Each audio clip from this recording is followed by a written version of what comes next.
Hello students, প্রতিদিনের মতো আজকে আবার আমি হাজির হয়েছি একটি নতুন ভিডিও নিয়ে। আজকে আমি আলোচনা করব সিক্স সেমিস্টার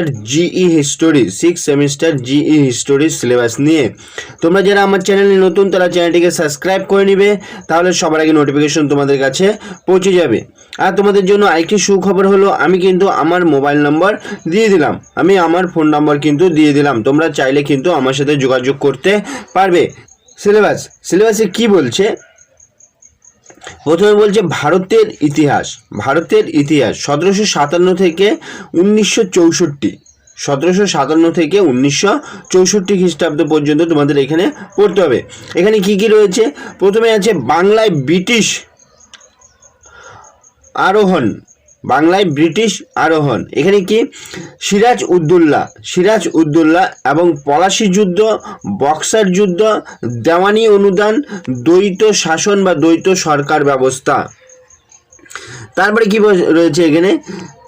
ব্রিটিশ ক্ষমতার সম্প্রসারণ। 2 নম্বরে আছে ব্রিটিশ ক্ষমতার সম্প্রসারণ। এখানে কি সহায়ক জোট।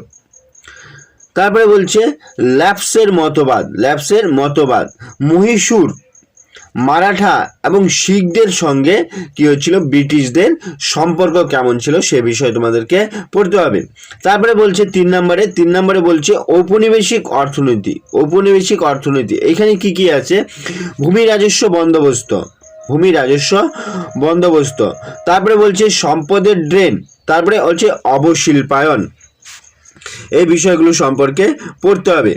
তারপরে রয়েছে এখানে ব্রিটিশ শাসনের 4 নম্বরে ব্রিটিশ শাসনের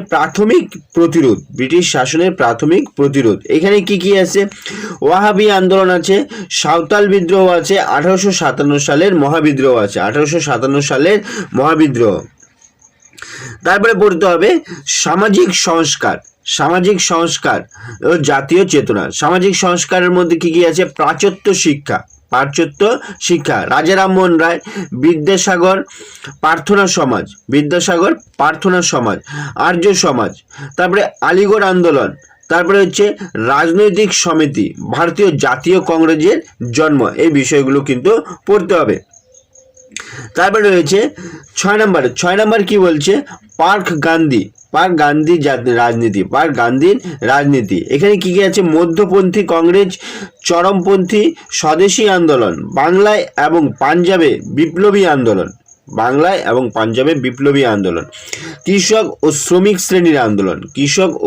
শ্রেণীর আন্দোলন। তারপরে পড়তে হবে কি? গান্ধীবাদী আন্দোলন, গান্ধীর উত্থান, খিলাফত আন্দোলন, অসহযোগিতা, আইন অমান্য আন্দোলন, ভারত ছাড়ো আন্দোলন, গান্ধীবাদী আন্দোলনে নারী। তারপরে 8 নম্বরে যেটা পড়তে হবে, 8 নম্বরে তোমাদের পড়তে হবে দ্বিতীয় বিশ্বযুদ্ধ এবং ভারতীয় রাজনীতি, Cripps mission, cabinet mission, S C. Bose এবং RIN। তারপরে কি হয়েছিল?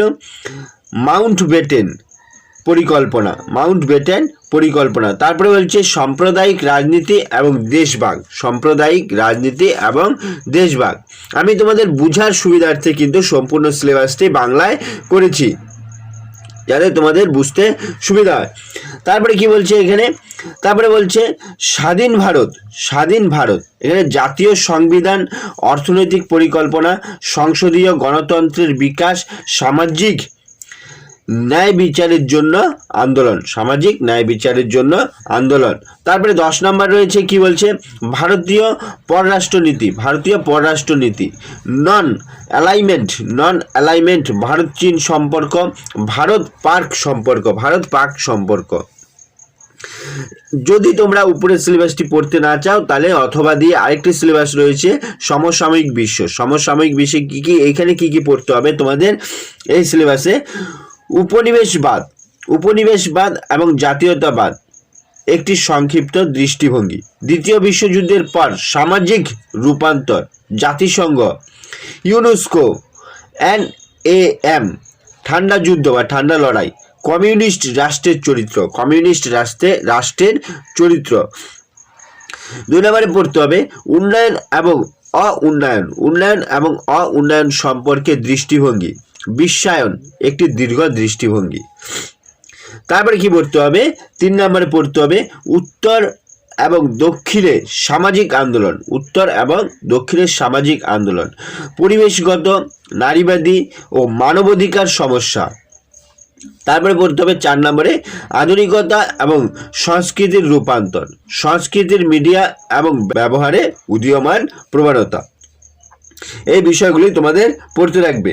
আমার ধারণা তোমাদের উপরের সিলেবাসটি সহজ, উপরের সিলেবাসটি তোমাদের সম্পূর্ণ বিষয়গুলি আগে থেকে পড়া আছে, তাই তোমরা যদি উপরের সিলেবাসটি পড়ো তাহলে কিন্তু তোমাদের সুবিধাই হবে।